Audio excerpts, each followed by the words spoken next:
이마누엘 칸트의 철학은 거대한 호수 같다는 말이 있습니다. 칸트 이전의 모든 철학이 칸트에게로 흘러들어갔고 이후의 철학 대부분이 칸트에게서 흘러나왔다는 뜻입니다. 물론 약간의 과장은 있겠지만 칸트가 합리론과 경험론의 문제점과 한계들을 자신의 치밀한 철학 체계를 통해 해결하려 했던 것만은 사실입니다. 그러면 칸트 앞에 놓인 문제는 무엇이었을까요? 철학적으로는 근대 인식론의 시작을 연 데카르트의 합리론이 경험론자인 휴메에 이르러 보편적 지식을 이룰 수 없다는 회의론에 빠진 것입니다. 미학에서도 합리론은 한계를 드러냈습니다. 예술 창작과 감상을 명석하고 판명한 원리로 묶어두려 한 시도가 실체적인 창작과 감상에서 문제점에 부딪혔기 때문입니다.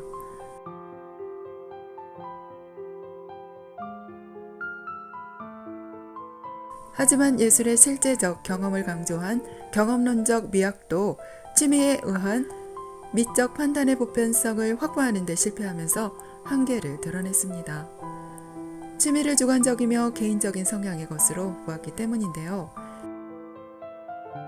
특히 휴은 취미가 사람마다 다른 각양각색이고 특정한 취미 판단이 정당하다든지 보편성을 갖는다고 볼 수 없으며 아름다운 대상의 공통 성질은 없다고 주장했습니다. 칸트는 이런 문제점과 한계들을 해결하기 위해 자신의 사상 체계를 수립하려 했습니다. 미학에서 칸트는 휴메 회의론 이후 미의 개념을 완전히 주관화한 미적 태도론과 달리 취미에 의한 미적 판단이 주관적임에도 개념적 보편성과는 다른 보편성을 가질 수 있음을 보이려 했습니다. 그는 우리가 어떤 대상이 아름답다고 판단할 때 그것이 단지 개인적인 선호만이 아니라 대상이 지닌 성질을 근거로 한다는 점에 주목했습니다. 취미론이 해결하지 못한 보편성의 근거 제공이 칸트 미학의 목표였습니다. 이를 위해서 칸트는 합리론과 경험론을 비판적으로 종합하여 자신의 철학을 세우고 지금까지 등장한 감성, 상상력, 이성, 취미 등의 마음의 능력을 체계화하는 방법을 통해서 미적 판단의 분석으로 향했습니다.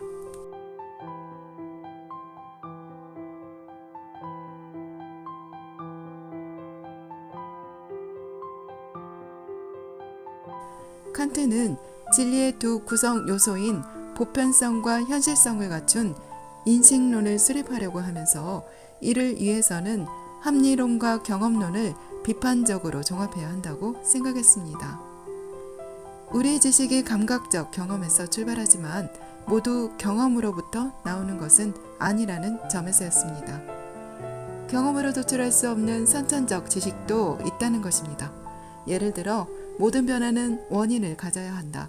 무거운 물체는 위에서 아래로 떨어진다 등의 명제가 그렇고 그 밖의 수학적, 기하학적 명제들의 일부가 그렇다고 보았습니다. 그래서 칸트는 우리의 지식이 경험과 습관에 의한다고 주장했던 흉과는 달리 감각적 경험과 모든 사람이 본래 갖고 있는 정신적 형식에 의해 구성된다고 보았습니다. 칸트는 이 형식을 선험적 또는 선천적이란 뜻의 아프리오리 한 것이라고 했습니다. 정리하면 칸트는 인식을 경험론의 주장처럼 경험 자료들의 족적에 그치는 수동적인 것으로만 여기지 않았고 우리 정신이 선천적 형식을 통해 능동적으로 구성한다고 보았습니다. 우리가 경험을 전제로 하면서도 보편 타당한 인식을 이룰 수 있는 것은 이런 선천적 형식을 모든 사람이 갖고 있기 때문이라는 것입니다. 우리의 지식은 감각적 경험만이나 정신에 의해서만 이루어지는 것이 아니며 감각을 통한 경험을 정신 형식을 통해 구성한다는 이론이 칸트의 구성주의 인식론입니다.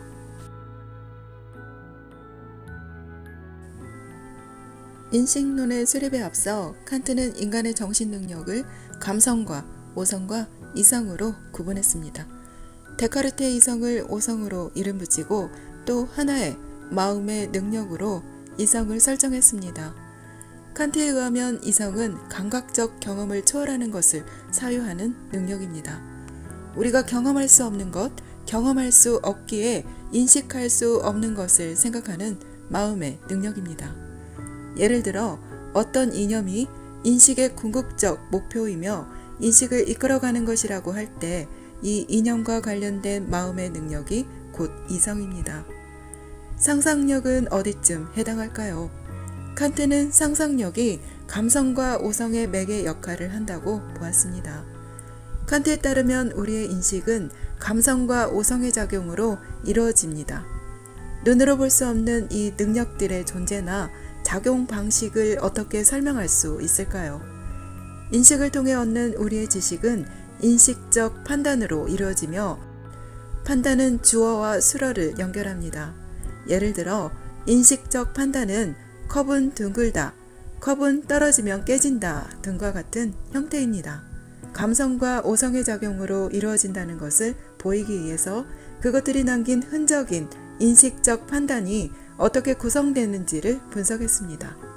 우선 인식은 대상의 직접적이며 즉각적인 경험 방식인 직관에서 시작됩니다. 이 직관은 데카르트의 정신에 의한 직관과 달리 감각적 경험 안에서 이루어진다는 점에서 감각직관이라고 불립니다. 감각직관을 담당하는 마음의 능력이 감성으로 감성은 대상의 다양한 상태를 인지합니다. 감성이 받아들인 감각직관의 내용이 현상입니다. 컵을 예로 들면 둥글다, 떨어지면 깨진다, 반짝인다 등의 여러 가지 컵의 상태가 이에 해당합니다. 칸트는 현상이란 컵으로부터 주어지는 진료와 인식 주체인 우리의 감성이 부여하는 선천적인 형식이 결합하여 구성되며 감성의 형식은 공간과 시간이라고 주장했습니다.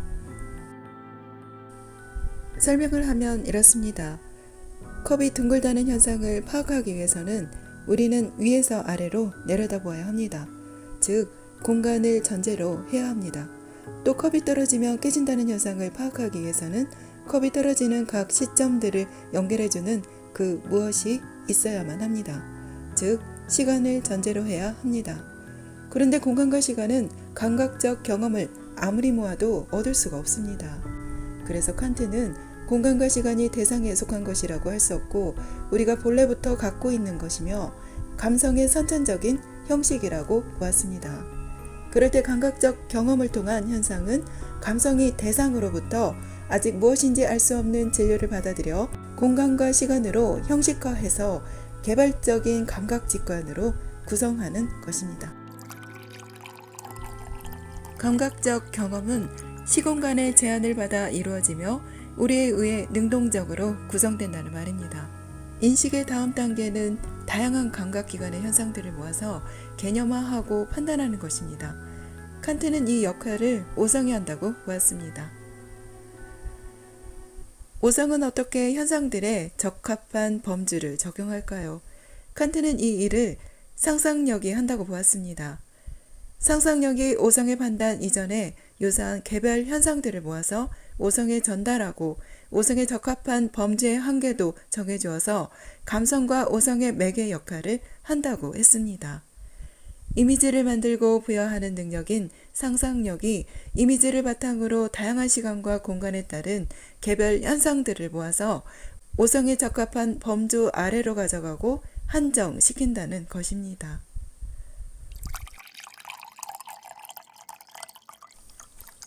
칸트는 우리의 지식이 감각적 경험에서 시작한다는 데카르트 합리론의 현실적 한계를 해결하려 했고 감성과 오성의 선천적인 형식에 의해 구성된다고 보아 경험론이 부딪힌 보편적 지식에 대한 휴메 회의론도 극복하려고 했습니다.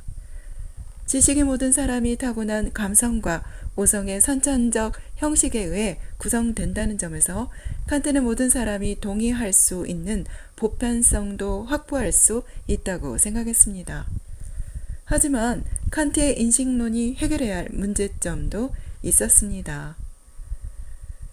현상의 진료인 아직 무엇인지 알 수 없는 것은 어디로부터 오는가? 현상을 나타나게 하는 것, 현상 배후에 있는 그 무엇을 어떻게 설명할 것인가?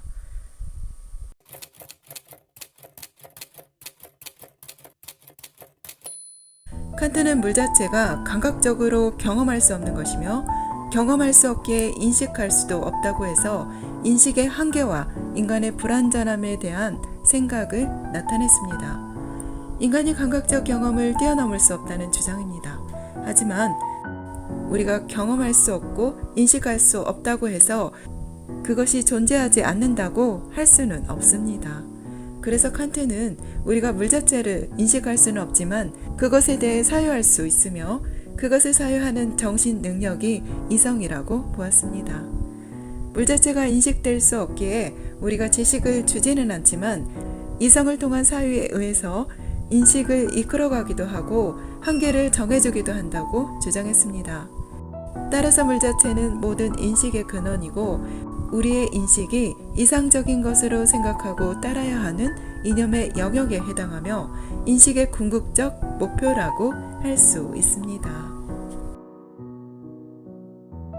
고대로부터 현대까지 미술작품에 담긴 미학의 역사, 미학과 미술, 페이지 136, 합리론과 경험론의 비판적 종합, 칸트 일부 내용 낭독해보았습니다. 이정현이었습니다. 감사합니다.